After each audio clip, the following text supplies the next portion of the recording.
If you've ever visited or lived in Vilnius, you may have seen these old trolleybuses roaming the streets. Produced in Czechoslovakia between 1981 and 1998, these red and cream-colored buses have become somewhat of an icon for those who live in the city. Some people love them, some people hate them, and some people love and hate them at the same time. But today, I wanted to dig into the history of the trolleybuses in Vilnius. To do this, I have help from Yeva from the Vilnius with Locals tour group. So let's get started.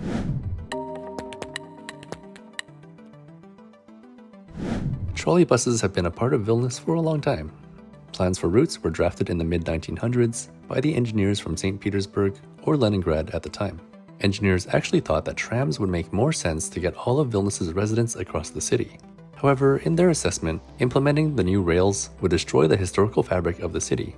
You know, all those narrow, winding, chaotic streets, green spaces, etc. And so that's why Vilnius got trolleybuses instead. Lithuania was the last Soviet republic to introduce the trolleybus. In fact, it took 8 years between the first draft to the first bus entering service. One of the reasons it took so long might have been that Vilnius still did not have enough electricity. The power plant in Vilkpėdė was still being built, and many streets still needed to be widened for the additional transport. Some of them needed to be laid with asphalt. Providing a little more information about the history behind Vilnius' trolleybuses is Yeva with Vilnius with Locals. And so here's what she had to say about the early days of Vilnius' trolleybus system. So it started in 1956 on 7th of November. The first trolleybus left its garage. It was actually route number 2, which sounds a bit funny right now. Why not number 1? But they didn't manage to finish the route number 1 on time. So it was route number 2, and it was roughly around 8 kilometers. Connecting the bus station, the train station, with Antakalnis neighborhood. And it was crossing through the entire city center. There were lots of different bus stops, and this route is still in use today. It's just connected to Saulėtekis, the university campus. So for many first-time students in Vilnius, this is like the first route they try, but it's also originally the first route in Vilnius. And number 1, it took some time, but it was actually finished just next year, actually connecting Žvėrynas neighborhood and as well as this. And so the first trolleybuses were these things, Russian-made MTB 82Ds. Almost none of the originals were preserved, but apparently some local auto enthusiast found the rusted old shell of one of these in a village back in 2019. Eventually, Czechoslovakian buses would enter service. It started with the Škoda HTR10 in 1960, and later the Škoda 9T. These were both nicknamed Cepelinas because of their shape. Fun fact, one of these older buses is still available for hire for special events. But in regular service, the ones you'll see on the streets are the Škoda 14TR model. Another fun fact is that 2 engineers in Vilnius found that the city ranked 6th globally in the number of trolleybuses in 1970, which was 203. The city was 5th when considering the total route length of 81 kilometers. As you know, the real world often presents challenges that may not have been considered in the planning process. As Yeva explains, there have been some problems with Vilnius' trolleybus network. Especially in the beginning, it was a very slow transportation because the further the route was going, the electric current was not really strong enough. So sometimes the trolleybuses would even slower down. And sometimes if more people would embark on the trolleybus, it would stop completely. So actually the people had to get out, usually of course stronger men, they would have to push the trolleybus for the engine to start. And then the funniest part was for them to jump into the rolling trolleybus just in time. So I can only imagine this, view on the street, 10 men running after trolleybus trying to catch it. Should be quite a sight. Also the problem is that in Soviet times, having a private car was unattainable for most of the people. So the public transport was the only means of moving around. So it was always really, really packed. It was always really, really busy. And sometimes before going into the bus stop, the trolleybus would speed up and then brake very fast. So everyone would kind of smush inside and more people could go into the trolleybus. And it's not like the driver thought of it. It actually was the passengers requesting this so more people could reach their destination. These are the stories of the drivers. Also, the problems were, now this is probably a bit more like urban legend, that at the first time when trolleybuses went to the streets in Vilnius, half of the city lost electricity because the grid was not reliable enough. So, but I don't have a proof to that. It's more like an urban legend, actually. And there's also this, there was the saying back in the day, because of all the crowded trolleybuses, but the most notorious of them was number 5 trolleybus connecting the train station, the department store in Gediminas Avenue, and the market in Kalvarijos. So it was so busy, and that's where majority of the smushing by the driver was happening, that if you would come to a meeting, let's say, or you come back home and you look like really messed up, you know, disheveled, people would ask, oh, did you come here with number 5 then?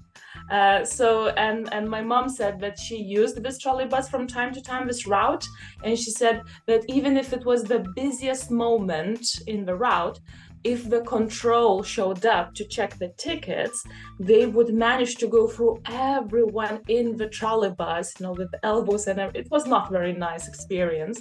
But because it was so many people, the trolleybus control kind of expected that there will be some people who didn't pay the fare for the ticket, and that's, you know, we'll get a bit of money out of there. And actually, when it was discontinued a few years back, there was even newspapers articles. The drivers were actually interviewed about their experience as a driver. So it was quite an important moment in time, and people were like, oh yeah, number 5, I remember that one. It was just, you know, always really crowded, loud, and of course smelly, like most of the public transport. These are the stories I remember people telling me, and these are the stories I remember reading about.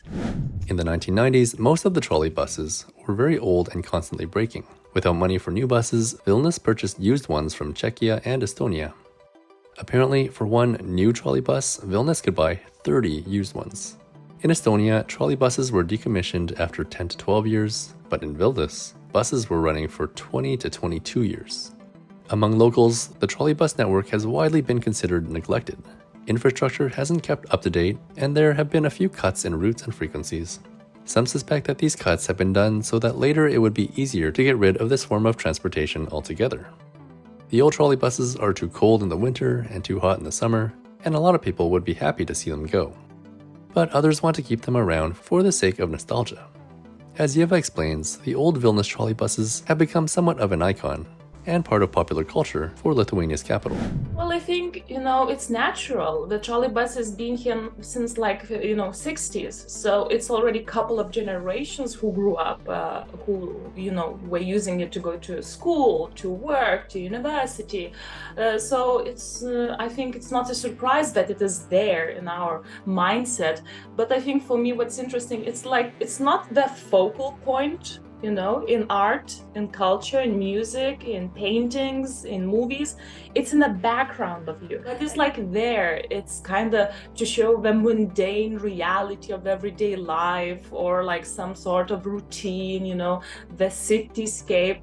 But I think in the last years, especially in the generation who grew up after the 90s, after the independence, for us, those trolleybuses started to become a bit more like nostalgic, you know. We're like, oh yeah, remember when we were going in this way, we were, you know, experiencing this or that event in the trolleybus. And many graphic designers, especially of my generation, started using trolleybus as kind of like a new symbol to Vilnius. I think the thing is that when they started talking municipality about getting rid of trolleybuses, that's when like, oh wait, we have this and it's important to us.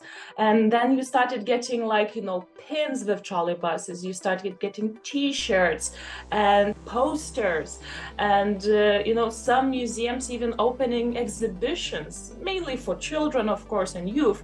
But the trolleybus is kind of like the symbol of the city itself, and is being portrayed more and more.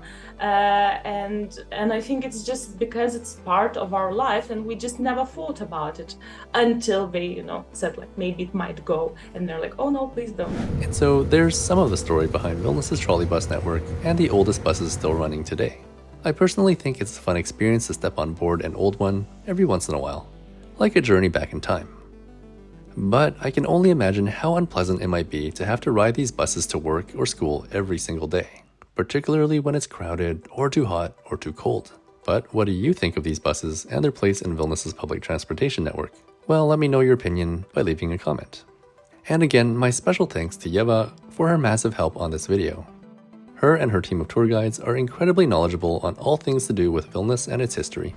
If you'd like to hear more about crazy stories from Vilnius and how we locals perceive it and how we experience living in this wonderful city, please come to our tours and we'll be glad, me and my colleagues, to show you around and to explain some quirky things about our capital, the history of it, of Lithuania as well. Whether you're a tourist or a longtime local, I think it's always a great idea to join in on a walking tour to learn new things about the city. Regular walking tours happen quite often. I personally tend to join them when my friends and family are visiting from out of town, and I usually learn something new every time. Check out vilniuswithlocals.com to see specific tour times and locations. Thanks so much for watching, and I'll see you next time.